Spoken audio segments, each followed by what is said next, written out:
Hello! Ce matin, je vous emmène avec moi dans le processus de création d'une identité visuelle et pas n'importe laquelle. On va créer l'identité visuelle d'une marque de papeterie et je suis moi-même passionnée de journaling, de papeterie, de stylo, d'écriture sur papier, de coucher ses idées. Je fais ça vraiment depuis des années. Donc quand j'ai vu ce brief, j'ai pas hésité une seule seconde. Parce que oui, du coup, c'est un brief fictif. Aujourd'hui, on va créer l'identité visuelle de la marque Skelch. Du coup, c'est un brief fictif qui est signé Designer Brief et l'objectif va être de créer une identité visuelle qui est vraiment centrée sur les systèmes analogiques, donc l'écriture, le papier, dans le but de s'éloigner un petit peu de la technologie, revenir à quelque chose d'un petit peu plus manuel, humain. C'est une marque qui croit à la force d'un simple stylo et d'une simple feuille de papier. Et d'ailleurs, dans ce brief, je l'ai choisi aussi parce que c'était intéressant sur ce point, il est interdit d'utiliser l'intelligence artificielle. Donc voilà, c'est une petite contrainte, pas non plus horrible pour moi parce que j'utilise surtout dans la partie où je dois mettre en scène le logo, mais du coup, pour ce brief là, on fera sans. Et l'idée va être de créer une marque analogique,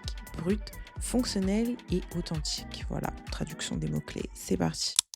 Voilà, comme d'habitude, je débute avec la même étape, le mood board. J'avais déjà vraiment une idée ultra claire de ce que je voulais, mais évidemment pour cette vidéo et pour mon processus créatif, j'avais envie de faire un mood board. Donc le voilà, j'ai pas mis énormément d'images dans ce mood board parce que je savais déjà où est-ce que j'avais envie d'aller. J'avais envie surtout que ce soit un mood board qui nous fasse ressentir un petit peu la vibe, donc le côté analogique, le côté manuel, texturé, les textures d'encre, les textures de papier.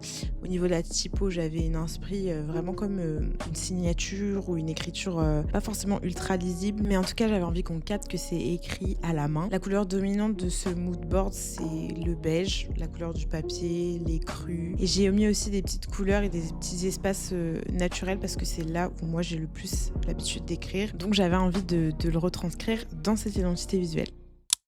Une fois que j'ai mon mood board, ma direction, je retourne à mon bon vieux carnet. Je n'allais pas faire cette identité visuelle sans passer par le papier. Donc j'ai écrit, réécrit, écrit encore le mot sketch, un peu comme une signature, avec un geste vraiment pas trop travaillé. Je voulais que ça soit écrit de façon naturelle, sans chercher la perfection. Et au fait, au final, le crayon à papier, ça me convenait pas. Donc je suis allée acheter un stylo plume, voilà.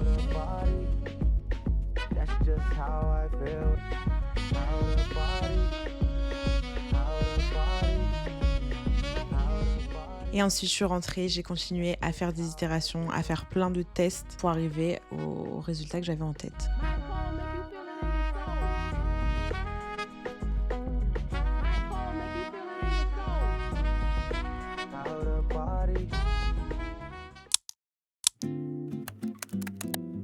Voilà, une fois que j'ai la typo qui me convient, je la prends en photo, je l'envoie sur Illustrator, je la vectorise et là, le travail de mise au propre peut commencer.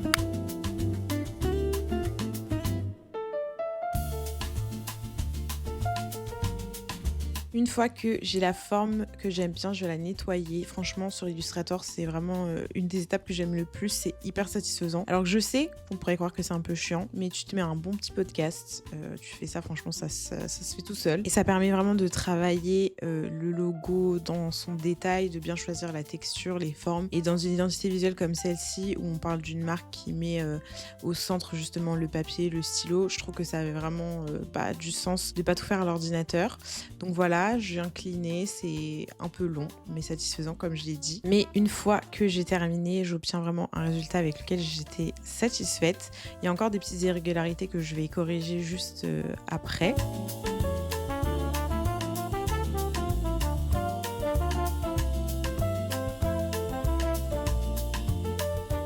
Donc là, j'ai un résultat qui me plaît à peu près. Je vais venir adoucir, tester plusieurs contours. Là, j'aimais vraiment bien parce qu'on avait vraiment cet effet encre, comme si ça avait un petit peu bavé et que du coup, les lettres, elles devenaient très grasses. Enfin, je sais pas si c'est vraiment le bon mot, mais voilà. Ensuite, j'ai retravaillé un petit peu les boucles de certaines lettres pour qu'on conserve de la lisibilité. Et après, je suis passée au branding. J'avais déjà envie de créer une série de petits éléments graphiques qui sont tout droit sortis vraiment d'un cahier de notes, un cahier de brouillon.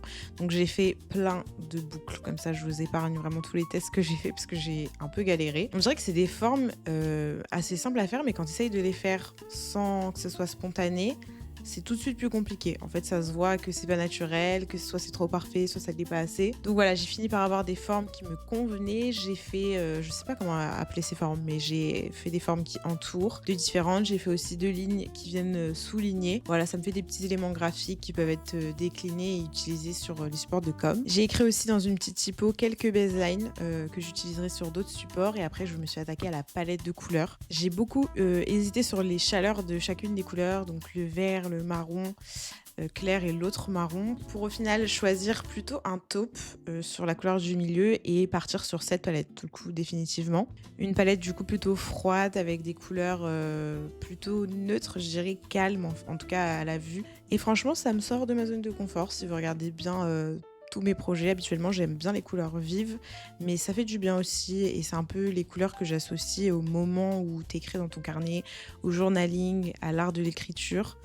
Voilà, pour moi c'est des couleurs apaisantes. Ensuite je suis passée à la deuxième partie du brief qui était du coup les étiquettes des produits. Donc moi là j'ai fait des étiquettes de carnet, mais vous verrez que j'ai fait des étiquettes d'à peu près tous les produits que j'imaginais pour cette marque. Pareil, je voulais quelque chose de très minimaliste, très discret. Je suis une grande fan de la marque Muji et j'adore leur système d'étiquettes. D'ailleurs, c'est ce qui m'a inspiré ma vidéo sur le branding de Muji. Et là, j'avais envie, pas forcément de recréer ou de m'inspirer de ces étiquettes, mais en tout cas de créer des étiquettes qui partent du même principe et qui sont jolies, qu'on n'a pas forcément envie de retirer de nos produits et surtout qui ne donnent pas trop d'informations inutiles. Là, on va avoir sur l'étiquette simplement le verbe, donc qui est lié par exemple à la gamme de carnet. Donc le carnet pour faire des sketchs, donc des croquis, ça va être le carnet avec des points. Celui pour écrire avec des lignes sera d'une autre couleur et celui pour dessiner et qui aura des pages blanches sera aussi d'une autre couleur. C'est un système très simple d'organisation, mais au moins c'est clair, ça va à l'essentiel comme le veut la marque.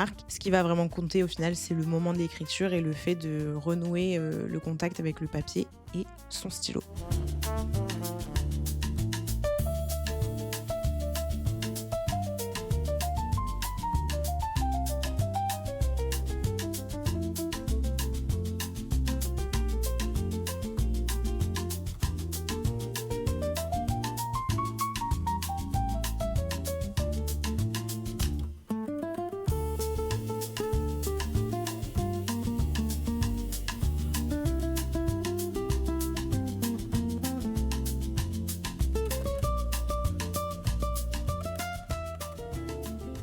Donc voilà, là j'ai décliné les étiquettes avec les 3 couleurs pour avoir, comme je disais, du coup un verbe, une gamme qui est associée à chacun des carnets. Et je me suis lancée dans la création de petits visuels, toujours du coup sans intelligence artificielle. Bon là il n'y avait rien de vraiment compliqué qui nécessitait d'en utiliser une. Donc j'ai fait un petit manifeste par rapport à la marque, un peu comme un petit post-it comme ça transparent, que j'ai glissé dans une petite pochette plastique, toujours qu'avec des papiers, des objets qui sont liés au journaling, qui sont liés à la papeterie, toujours pour rester dans ce côté analogique. J'ai continué après de faire des petits visuels pour décliner l'image de marque, du coup en utilisant les couleurs, toujours en utilisant le papier. Et en vrai, ce brief, bien que j'utilise l'intelligence artificielle pour faire des projections de ma marque, des mock-ups, quoi, depuis vraiment très récemment, je me rends compte qu'en fait, c'est pas forcément quelque chose dont on a besoin.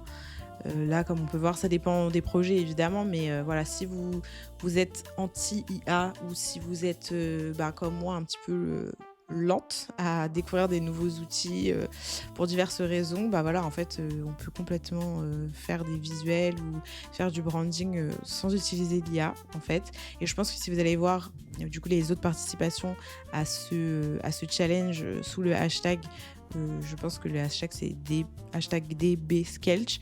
Vous verrez qu'il y a plein d'autres personnes qui ont participé et plein d'autres personnes qui ont su aussi créer une image de marque sans intelligence artificielle. J'ai pas forcément envie de me positionner vis-à-vis de ça, ou je suis pas en train de dire qu'il faut l'utiliser ou qu'il faut pas l'utiliser, mais en tout cas ce brief et toutes les autres participations, c'est une preuve que t'as pas besoin forcément d'un abonnement, t'as pas besoin forcément d'apprendre à manier cet outil. Il y a plein d'autres façons de faire du branding et de mettre en scène une marque sans IA. Voilà. Et surtout, vous faites ce que vous voulez.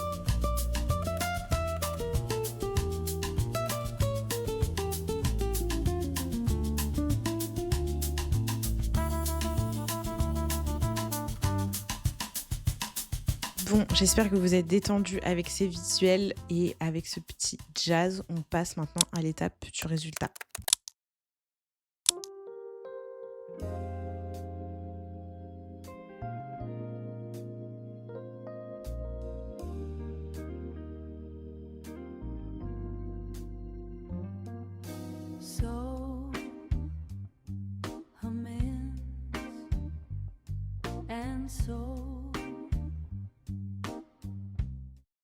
J'espère que cette vidéo vous a plu, j'espère que vous êtes satisfait du résultat autant que moi. N'hésitez pas à me le dire d'ailleurs en commentaire. N'hésitez pas aussi à me suivre sur Instagram si vous voulez voir le post final. Je suis trop contente d'avoir fait cette vidéo et je suis trop contente qu'il y ait eu ce brief sur Designer Brief parce que c'est un sujet qui fait partie de mon quotidien, qui me touche et c'est du coup une marque qui me parle totalement. J'ai beaucoup aimé aussi la contrainte de ne pas utiliser d'intelligence artificielle, même si c'est quelque chose qui est rentré dans mon approche, notamment au niveau des mises en scène, des mock-ups, etc. C'est quelque chose qui est rentré assez récemment dans ma pratique, donc ça n'a pas été une contrainte énorme, mais voilà, j'ai trouvé ça intéressant et je trouve que ça fait sens avec la marque, avec les valeurs de la marque, la cible, etc. Voilà, s'il y a des formats que vous voulez voir sur ma chaîne, n'hésitez pas à me suggérer ça en commentaire. Vous pouvez aussi m'envoyer un petit DM sur Instagram, je réponds toujours. Vous pouvez toujours vous inscrire à ma newsletter, ça se passe en bio. Si vous avez des projets aussi pour fin août et septembre, ça se passe aussi toujours en barre d'infos. On se retrouve dans la prochaine vidéo et en attendant, on s'attrape sur TikTok et sur Instagram. Bye!